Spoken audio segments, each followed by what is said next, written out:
Woman's kind gesture turned into a nightmare when the stranger she sheltered did this. She felt sorry for the man, after all, he was caught in the harrowing December blizzard. When she invited him into her home, she had simply wanted to help him out. But later that night, she couldn't ignore the loud noise coming from inside of her cabin. She knew that she should have locked her door after calling the police, but she still decided to walk out of her bedroom. What she saw sent a shiver down her spine. Mindy Harris Sheeran was your average 27-year-old living on the outskirts of a small town in Alaska. A graduate student studying botany, she'd made a name for herself as the recluse student who rarely came out of her cabin unless she needed to. But Mindy was anything but a recluse.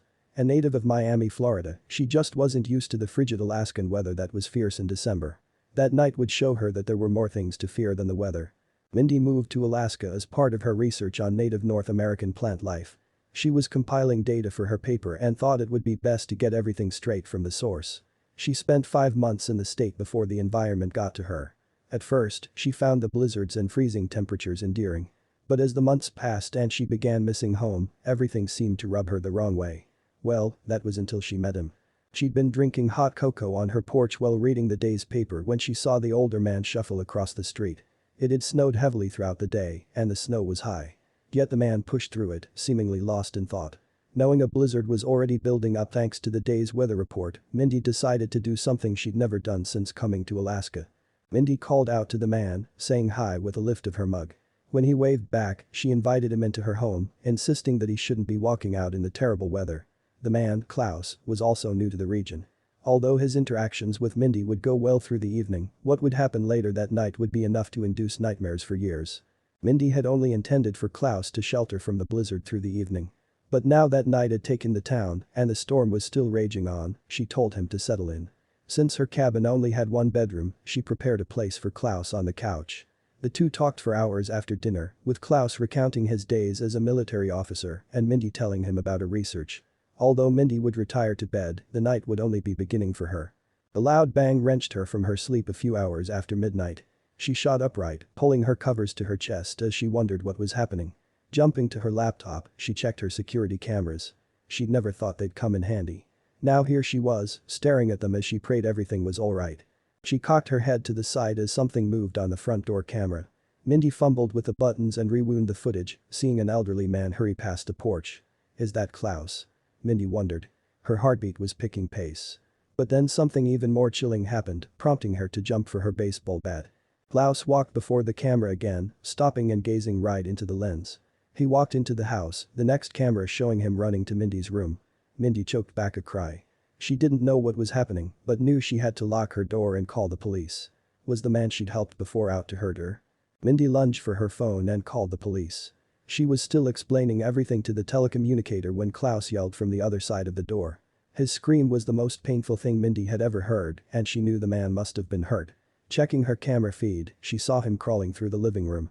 He was hurrying away from something. Mindy opened her door against every nerve in her body and sneaked out of her room. She slipped through the darkness of her cabin's corridor, making it to her living room door. But she didn't find Klaus there, only the front door opened ajar and the rowdy winds blowing into the house. Not knowing what to make of the situation, Mindy gripped her bat tighter. She was about to take another step when she heard it.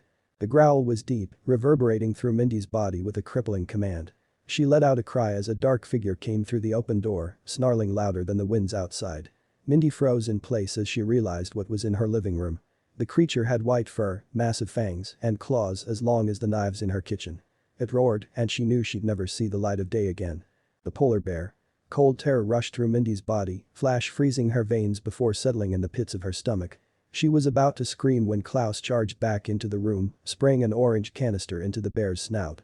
The beast reeled back, bellowing as it turned tail and stormed out of the cabin. Klaus sprayed after it, banging the door and locking it tight. But the night was far from over. Klaus rushed to the kitchen, spraying the door before locking it. It took Mindy a few minutes to recover before realizing the man had a bleeding gash on his shoulder. She ran for her first aid kit and sat to help him. She'd seen several movies and documentaries about polar bears. She never thought she'd live to be attacked by one.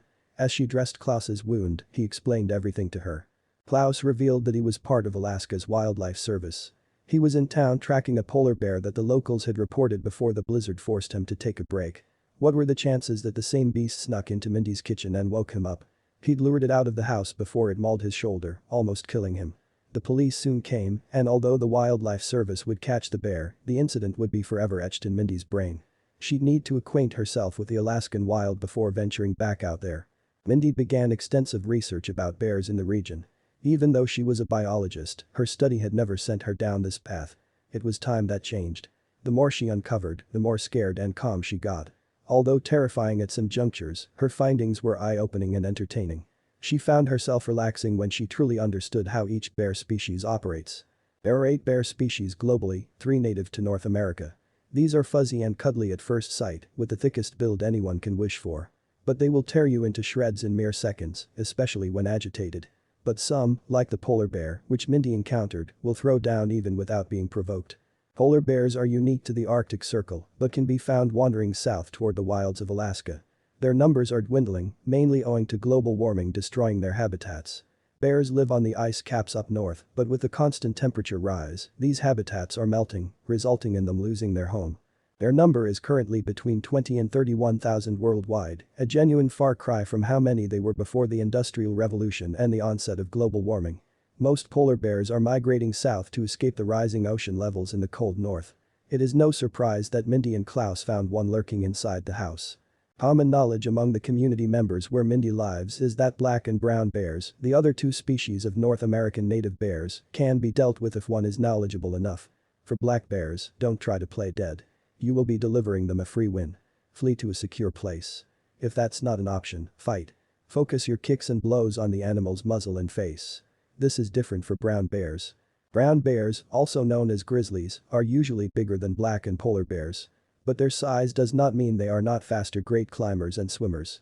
The best way to win against such a massive fiend, with claws that can easily transport your insides to your outsides, is to do nothing. Yes, play dead, and play it as if your life depends on it because it does. Brown bears are very fast, so running away from them is ill-advised. They also love the chase and will not stop until they have you. By playing dead, with your backpack on and your hands protecting your neck, you'll be able to stave it off. A few miles south of where Mindy's polar bear scare took place, a similar event occurred.